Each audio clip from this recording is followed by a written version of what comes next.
The alarms in the Lunar Command Center started blaring at exactly 3:15 a.m. Earth Standard Time.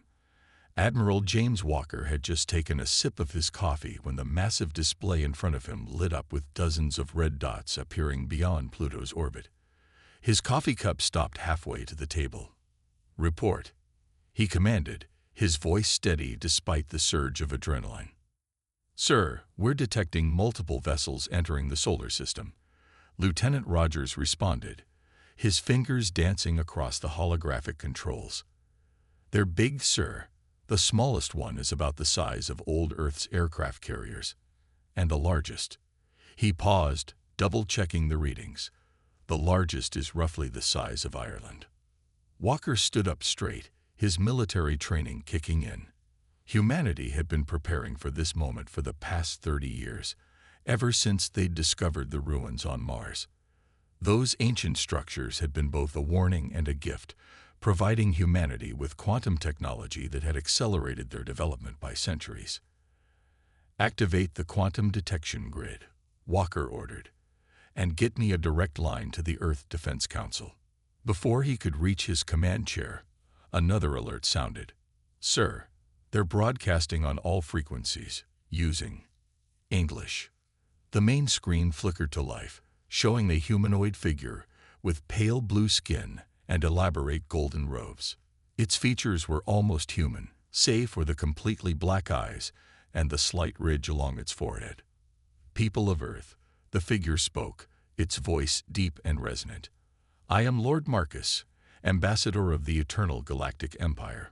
Your world has been chosen to join our glorious civilization, spanning over 10,000 years and 300,000 systems."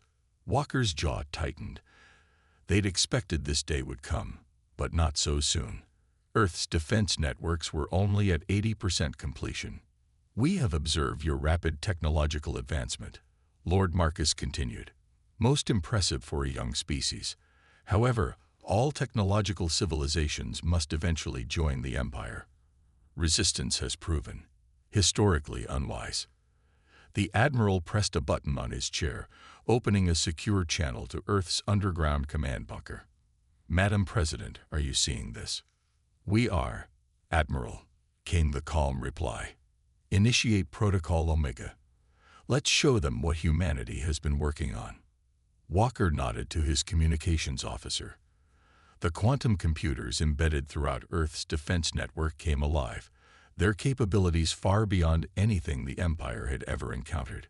Within seconds, they had mapped every vessel in the Imperial fleet, analyzed their weapons systems, and identified potential weaknesses.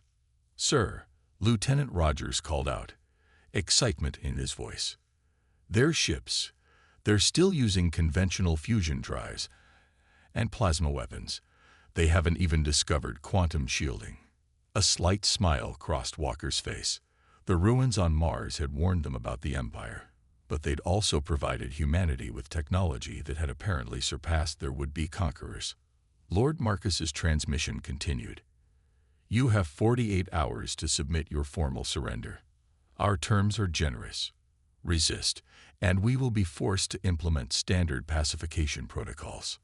Walker stood up, straightening his uniform. "Send our response, audio only." He cleared his throat and spoke clearly. "This is Admiral James Walker of the United Earth Defense Force. Earth acknowledges your message, Lord Marcus. However, I should warn you about something." He paused for effect. "Those ruins you probably noticed on Mars, they weren't just random artifacts.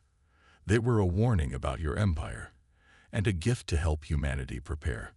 We've spent 30 years getting ready for this day." The Admiral's smile grew slightly wider. "I suggest you check your long-range scanners again. You might notice some interesting readings around your fleet." As if on cue, thousands of quantum beacons activated, revealing Earth's hidden defense network. Satellites, automated defense platforms, and ships that had been invisible moments before suddenly appeared, surrounding the Imperial fleet in a complex three-dimensional grid. "Earth is not accepting new management applications at this time," Walker concluded. "You have 12 hours to leave our solar system. After that, We will consider your presence an act of war. Walker out. The transmission cut off, leaving the Imperial ambassador staring at a blank screen, his black eyes wide with something he hadn't felt in centuries: uncertainty. In the Lunar Command Center, Walker turned to his crew. Sound general quarters throughout the system. And someone get me a fresh cup of coffee. Something tells me it's going to be a long day. The Earth Defense Council chamber, buried 2 miles beneath Mount Everest, buzzed with activity. 30 leaders from Earth's unified governments sat around a circular table, their faces illuminated by holographic displays showing the Imperial fleet's positions. They haven't moved, Commander Kate Stone reported, her hand sweeping through the hologram to zoom in on the largest vessel. But they're powering up weapons across their fleet. They're not planning to leave. President Helen Martinez nodded slowly. She remembered the day they'd found the Mars ruins 15 years ago. She'd been a junior senator then, one of the few who'd pushed for complete global unification in the face of the alien threat. Now that decision was about to be tested. "Show us the scanned results, Commander," she ordered. Stone pressed a few buttons on her tablet. The hologram shifted, revealing detailed scans of the Imperial ship's internal structures. Their technology is interesting, advanced in some ways, primitive in others. They're still using nuclear fusion for power, while we've had quantum cores for a decade.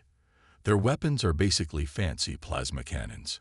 But they have numbers, Admiral Walker added from his video feed from the moon. Over 300 capital ships, each carrying thousands of smaller craft. They've conquered worlds with far less. Dr. Tom Harris, Earth's leading quantum physicist, stood up from his chair. "Numbers won't matter," he said, his voice carrying the quiet confidence of someone who knew something others didn't. "The Mars ruins gave us more than just technology. They gave us understanding. The Empire has been stuck in a technological rut for thousands of years, using the same solutions over and over. They never discovered quantum mechanics the way we did." As if to emphasize his point, a new alert flashed across the displays. Lord Marcus's face appeared on the main screen, his black eyes narrowed with barely contained anger. "People of Earth," he began, his voice colder than before. "Your response is noted. However, I don't think you understand your situation. The Empire has pacified over 10,000 civilizations. Many had impressive defenses. All now serve the Empire." President Martinez stood, her face calm. "Lord Marcus, I don't think you understand. Humanity doesn't serve. We cooperate, we trade, we make alliances. But we don't kneel." The Imperial ambassador's face twitched slightly. "You have technology you shouldn't possess. Technology that poses a threat to Imperial stability. Your choice is simple. Surrender it to the Empire, or we will take it. You now have 24 hours, not 48. Choose wisely." The transmission cut off. "Well," Commander Stone said with a slight smile, "I guess he didn't like our answer." Dr. Harris cleared his throat. "Madam President, there's something else you should know." He waved his hand, bringing up new data on the holographic display. "We've analyzed their quantum signature. Their entire fleet shares the same quantum frequency for their communications and shield systems.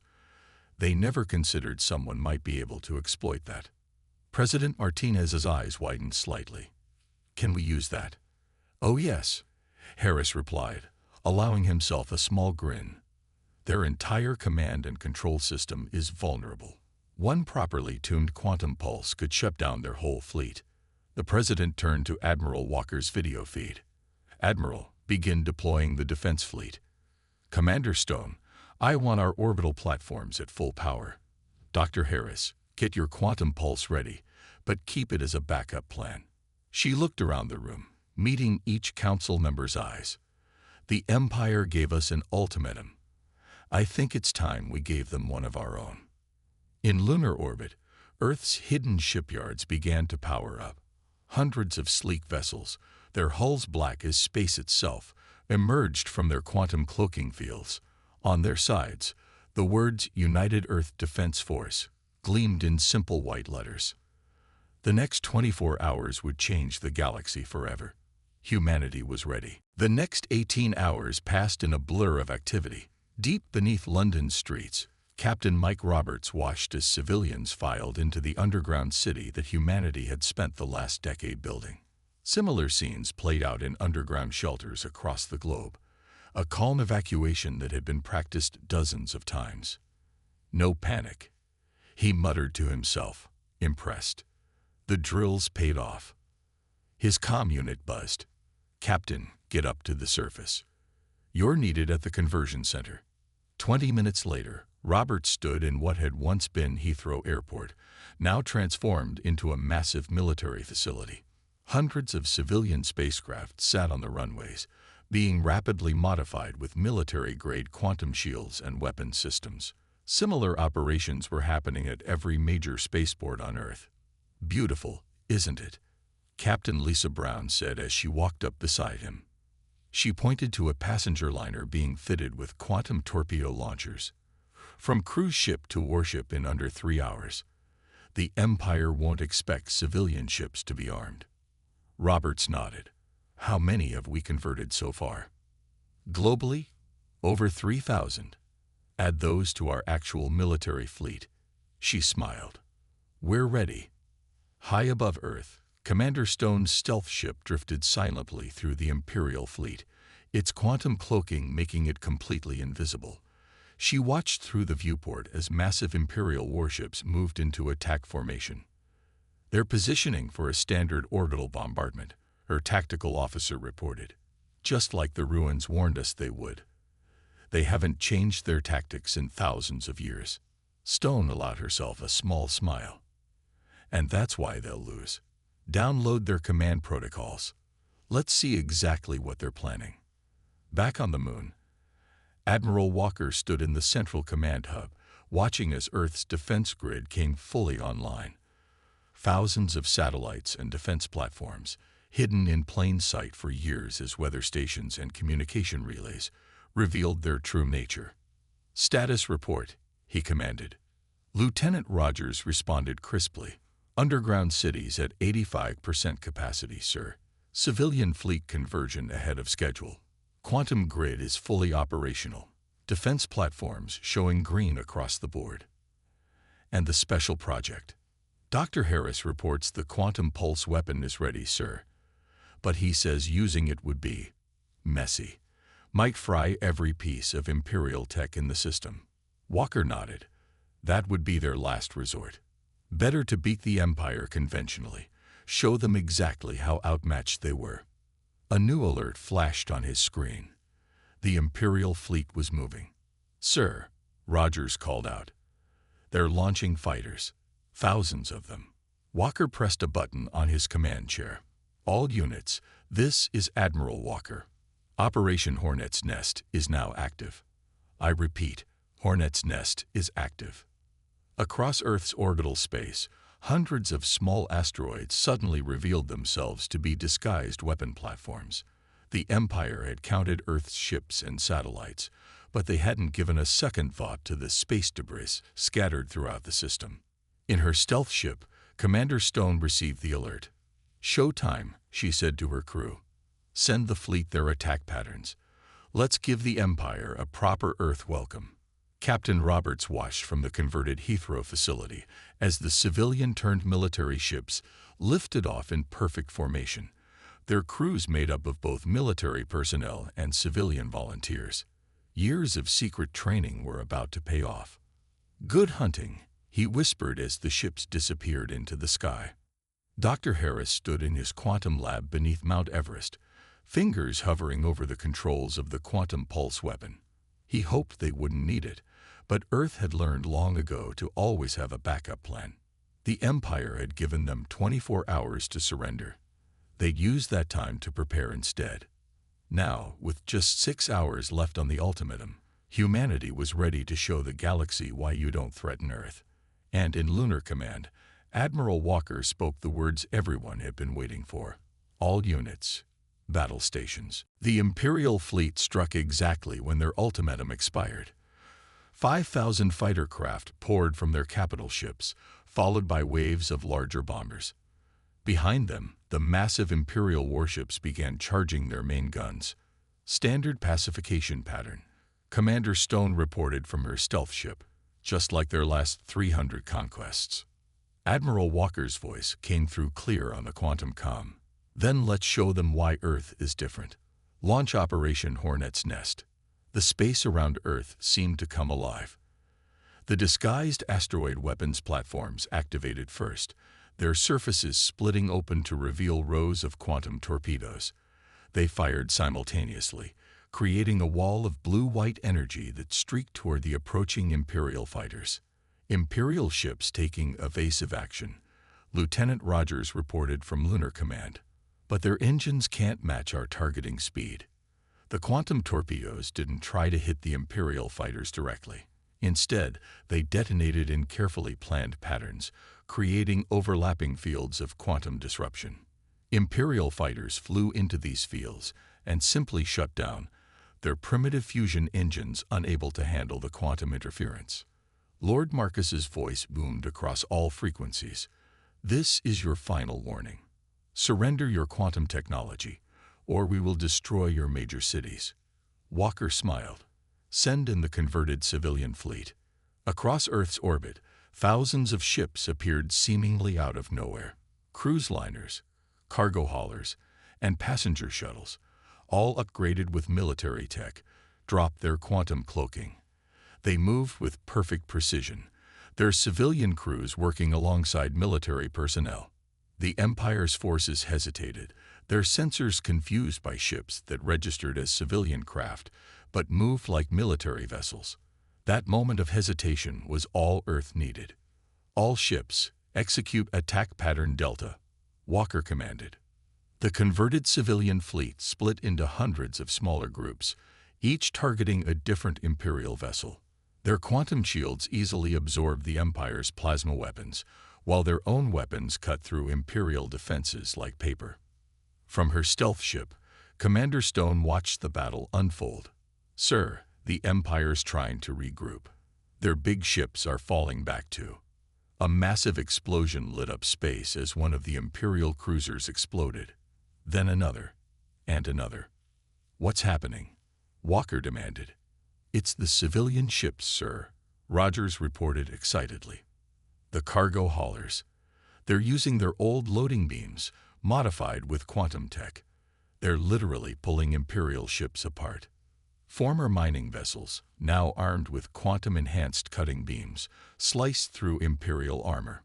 Passenger liners used their superior maneuverability to run circles around the larger Imperial ships. Cargo ships turned their loading equipment into deadly weapons, tearing apart Imperial vessels with repurposed tools. In his flagship, Lord Marcus watched in horror as his fleet fell into chaos. Impossible. No civilization has ever.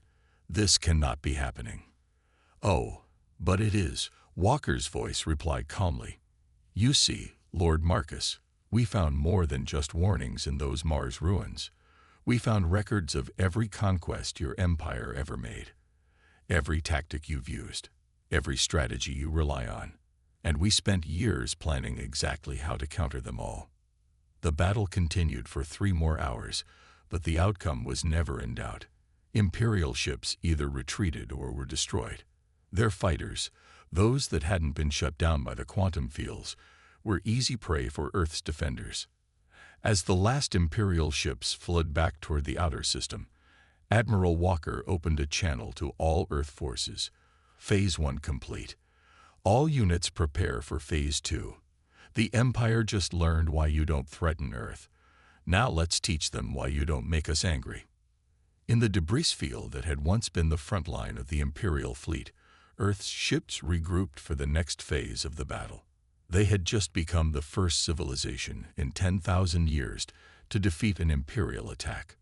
And they were just getting started. 3 days after Earth's victory, Dr. Anna Wilson sat in her lab beneath the Pacific Ocean, studying the data from the battle. Holographic displays showed debris from destroyed Imperial ships spinning slowly in perfect detail. Their technology really is bizarre. she muttered, zooming in on a damaged Imperial engine. 10,000 years of space travel, and they never thought to look beyond fusion power. Her computer beeped urgently. The quantum sensors she placed at the edge of the solar system were picking up something big. "Command, this is Dr. Wilson," she called into her comm. "We've got incoming. A lot of incoming." Admiral Walker's voice replied instantly. "How many?" "Sir, I'm counting over 2,000 capital ships. Looks like the Empire took our victory personally." In Lunar Command, Walker watched as the new Imperial fleet appeared on his displays. They were led by a ship 5 times larger than anything in the first attack. Its hull was covered in what looked like golden decorations, but were actually planet-killer weapon arrays. They sent the Imperial First Fleet. Commander Stone reported from her stealth ship, still watching the enemy. "That big one's the Emperor's own flagship. He's actually coming himself." Walker pressed a button on his chair. "Dr. Wilson, please tell me you've finished your project." In her underwater lab, Wilson smiled at a device the size of a coffee cup sitting on her desk.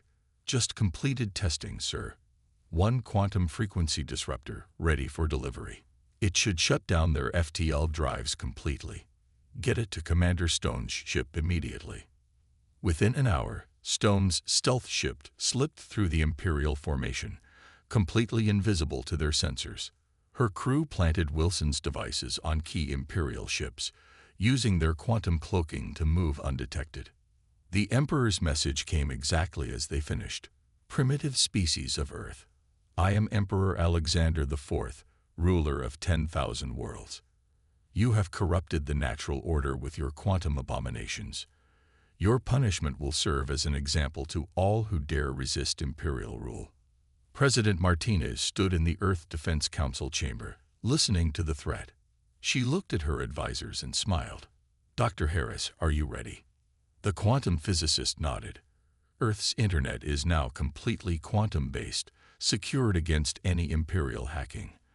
But their systems," he grinned. "Let's just say I've prepared a surprise." The Emperor's image suddenly flickered as Harris's quantum virus invaded the Imperial fleet's primitive computer systems. Warning alarms blared across Imperial ships as their systems began failing one by one. "What is this treachery?" the Emperor demanded, his image distorting. "This," Martins replied calmly, "is humanity showing you why we don't accept threats. Dr. Wilson, if you please." Wilson activated her quantum frequency disruptors. Across the Imperial fleet, FTL drives suddenly went dark. 2,000 of the most powerful ships in the Empire found themselves unable to retreat. "Commander Stone," Walker ordered, "show them what a real stealth attack looks like." Stone's ship decloaked right next to the Imperial flagship, followed by 100 others that had been hiding in the Imperial formation. They opened fire simultaneously, their quantum weapons slicing through the Empire's supposedly impenetrable shields. "Status report," Walker called. "Imperial fleet is in chaos, sir," Lieutenant Rogers reported. "Their communication is down, their FTL drives are offline, and their shields might as well not exist. Our civilian fleet is moving in to cut off their retreat paths." In his flagship, the Emperor watched in shock as Earth's forces systematically took apart the pride of his fleet. 10,000 years of Imperial supremacy was crumbling before quantum technology that shouldn't even exist. Perhaps President Martinez's voice came through clearly. "It's time we discuss terms. Our terms." The battle wasn't over, but its outcome was already clear. Humanity hadn't just beaten the Imperial fleet.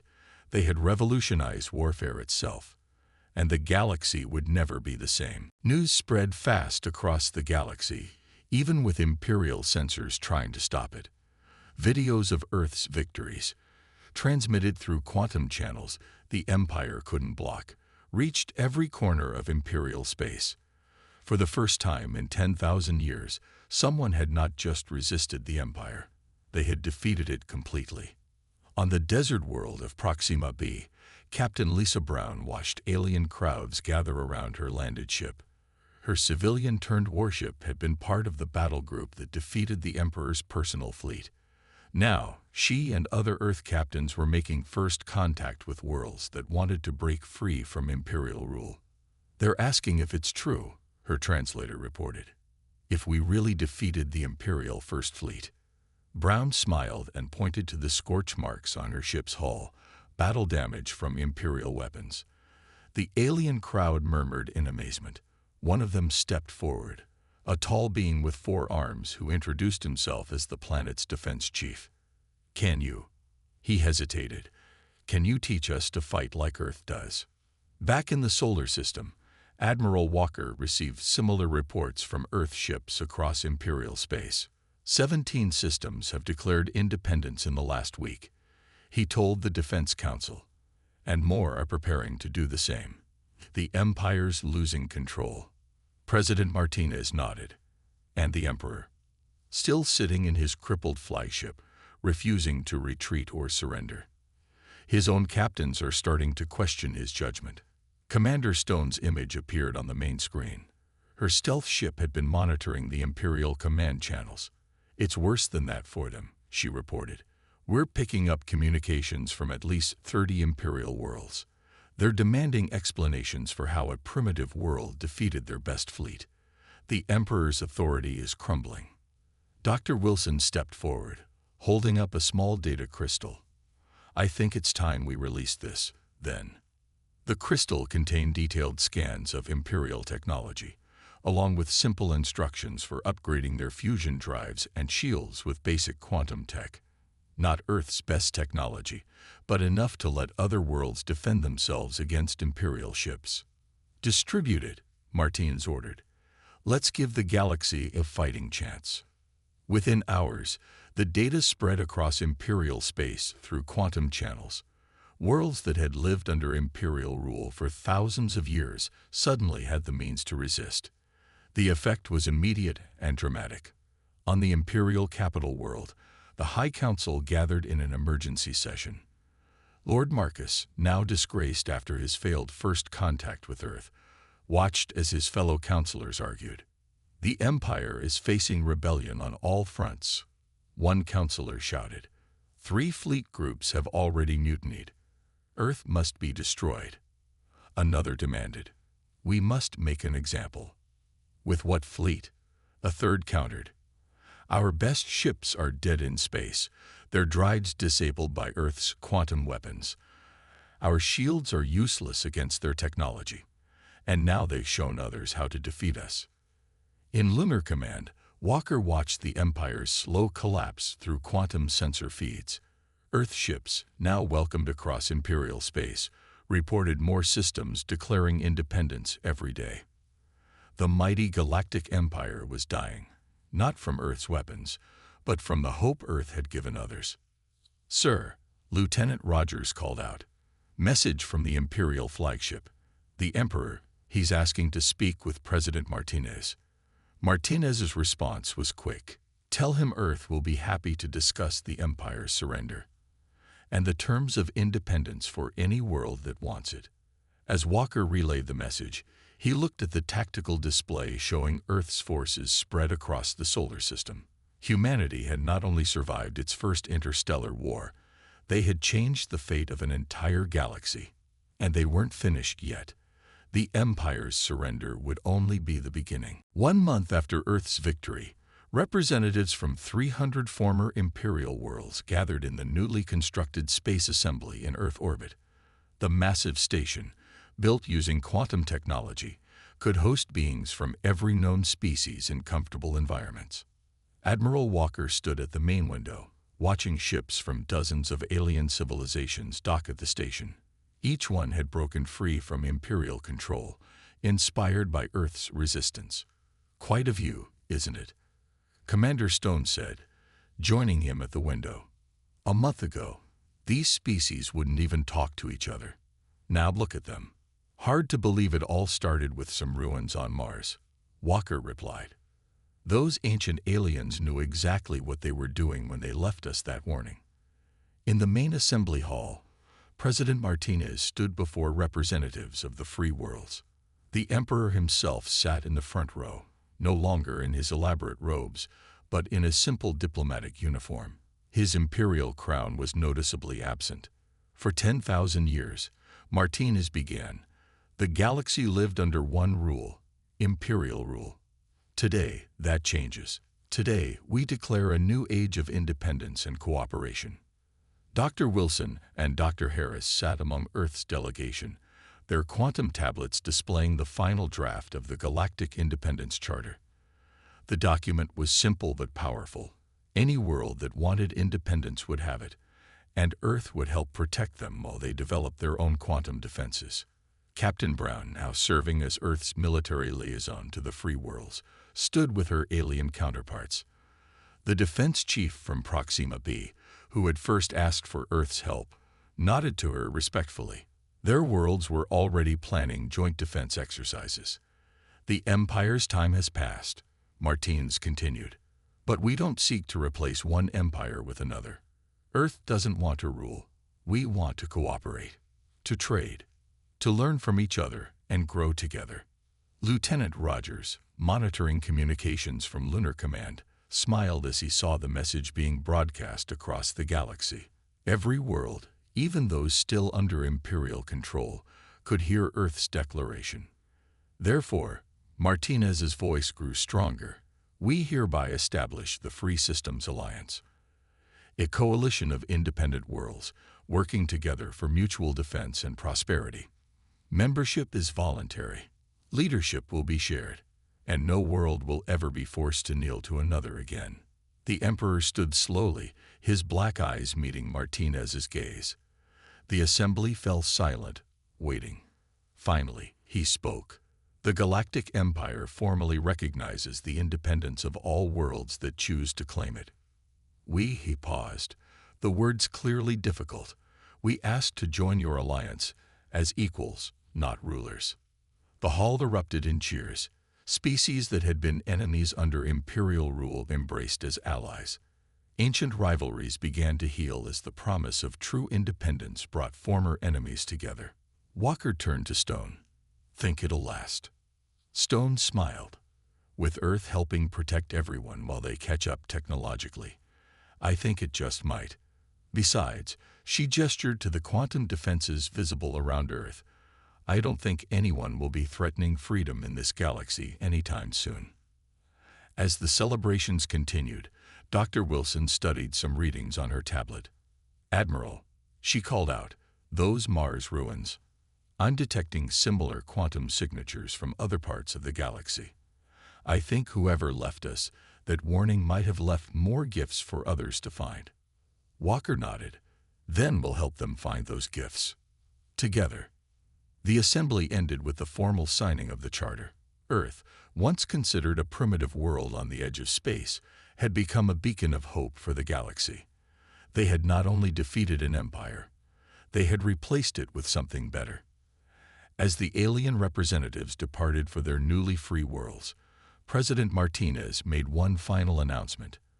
Remember this day. The day the galaxy learned that freedom is worth fighting for, and that Earth will always stand ready to defend it. The age of empire was over. The age of independence had begun.